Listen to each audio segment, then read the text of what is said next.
All right, joining us now live from the floor is Mark Neuman, CIO and founder of Constrained Capital. He's fresh off of ringing the opening bell here at the New York Stock Exchange. Congratulations for doing that. Thank you. Pretty epic moment. So I want to talk to you about your ESG Orphans Index ETF, ticker symbol ORFN. It's definite. You're not anti-ESG. We just talked about this in the commercial break, but this is definitely a bet against ESG. Fill us in on the strategy. Yeah, so the ESG orphans are the isolated, excluded sectors from the ESG bubble of the past decade. ESG has been pretty much front and center on all the investment platforms, and it has herded the clients, investors into stocks, into specific stocks that they've chosen. And my firm is Constrained Capital, and constraints on capital result in malinvestment and misallocation of capital to sort of the wrong places. And in this sense, for me, the orphans were starved of funds, whether it was fossil fuel, nuclear energy, weapons, alcohol, tobacco, gambling. Those are my 6 sectors. They've been excluded from the ESG bubble, and I call them the orphans, sort of, discarded, so to speak. And nobody really owns those relative to all the ESG funds that own a lot of the same stuff. And so I created this to help investors manage ESG risk. And I think that it's an offset to exposure to the ESG investment thesis, so to speak. So you broke down the 6 sectors as part of the fund. Talk to me about some of the biggest holdings within those sectors. Right, so fossil fuel is 25% of the fund. So Exxon Mobil, Chevron, ConocoPhillips, those kinds of names. It's a market cap weight based index. So that means the biggest names in those sectors. So Exxon Mobil and Chevron. And then in nuclear energy, it's NextEra and Duke and Dominion. In the weapons sector, it's Lockheed Martin and Raytheon and Guidant. And then alcohol, tobacco is sort of Budweiser, Diageo, and then tobacco would be Philip Morris and Altria, and then gambling is Las Vegas Sands and Caesars. So in the end, those 3 sectors, the latter 3 are sort of the traditional sin stocks. Yeah, they're kind of the controversial names. Sure. And then the previous 3 are sort of what I call the woke shame stocks, sort of been, like I said, maligned by ESG, fossil fuel villainized to some degree, and their performance, fossil fuel this year led the market in the past year because in part nobody owns those. And so when people sell a lot of what they own, in this case last year was definitely tech, a lot of ESG darlings in that tech basket, they left out what they didn't own, my orphans. And so we were fortunate to have a good year last year in performance because again, it sort of avoided the crowd, and it was where not many people were invested. Okay, so energies separately, we'll talk about that in just a second, your outlook there. But I guess I just want to understand why investors should focus on under-owned stocks that people are moving away from. How does that generate into returns? So that's so a big part of my jump-off point in research was I do, as a CFA charter holder, I dig a lot of research and I dig in.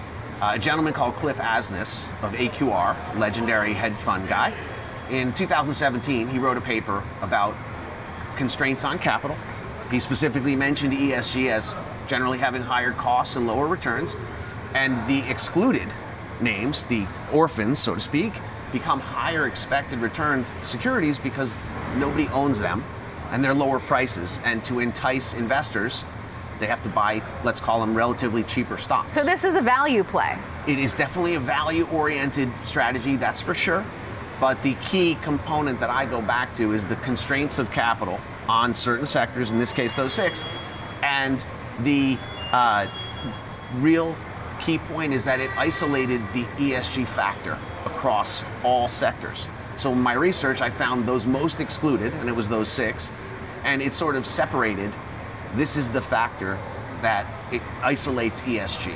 So for those who have exposure or returns are suffering because of ESG risk, let's say, this is an offset. And this helps investors diversify their portfolio and mitigate some of that risk, and I believe have great upside return opportunity in sort of a risk-reward perspective. And then on the other side of the spectrum, energy, obviously the big outperformer last year. Yes. A lot of people I talk to still betting on energy this year, even if they're betting against the markets. What's your outlook for that space? So in the near term, there's been a lot of chatter of recession and slowdown in demand, and I think that's what's been hitting energy a little bit lately on a relative basis. So there is that potential sort of slowdown risk, but longer term, the demand for energy, fossil fuel, we can't get to a future energy, whether it's electric or solar or wind, we can't get there without the current setup, which is reliant on fossil fuel. Fossil fuel fuels the factories. Fossil fuel heats our homes, cools our homes. So it's not like we can make that quantum leap to future energy without present energy. So my motto in energy is you can't get to future energy without present energy. It's been one of my sort of energy mottos. Yeah, I'm taking a look. Oil prices up about 2% today, but we saw a sharp sell-off yesterday despite all of this news about the China reopening. We know that's boosted the casino stocks, some of which are in your ETF because of their exposure to Macau. But are you surprised at the move lower that we saw in energy earlier this week? Just because of the fact that China reopening could mean a huge boon to oil prices, right? Yes, it definitely could. Here's one of the things I think about. So as you mentioned earlier, energy was arguably the top performer last year. I feel as if, generally speaking, in the market, we're still suffering a bit of bearish activity. And energy is sort of the nail still sticking up relative to others. So there's the old expression, you know, when they raid the house of ill repute, the piano player goes to jail, right? So in this case, maybe the energy stocks are the piano player, but they're still suffering from the whole, the whole market sort of struggle, let's say, market sort of bearish activity. You know, again, energy's been sticking up. It makes sense that some might take profits, and the beginning of the new year, maybe people are taking some chips off the table in energy short term. All right, so your ORFN ETF, definitely a kind of a contrarian play against the herds. Overall market outlook for this year. Are you a contrarian? Can you make the bull case? Because I've been hearing a lot of bearish calls. Well, yeah, right. So the action of the last 3 or 4 months has brought up more loud bears, so to speak. I think the big thing that shifted in 2022 was the interest rates, right? So at the beginning of last year, a year ago, the 2-year yield was around 75 basis points. It's above 4% now. That's a humongous move. And that's really reset a lot of market analysis, fundamental work that people do, sharpening their pencils.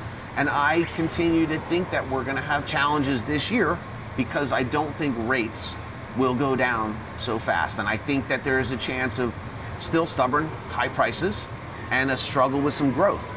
So that's going to be a tough combination. Again, we talked a little earlier about recession. My view is actually more on the stagflation side. Okay. So higher prices stubborn and growth maybe not as robust. And that's a very difficult environment for investors and for central banks. There's no real defense in stagflation, which, you know, back to my ETF, the orphans, because you mentioned it does have that value aspect to it. It has a nice dividend to it. It provides some unique attributes that in this environment I think are going to hold up pretty well. And, you know, last year was good, and I hope that this year's is better. Yeah, outperformed the market last year. Outperforming the market today, it's up about 0.6%, and we have the major averages all down more than 1%. So congratulations on ringing the bell. Thanks so much for talking about your ETF, ticker symbol ORFN. Really a pleasure. Thanks so much. Thanks for having me. All right, that was Mark Neuman, CIO and founder of Constrained Capital.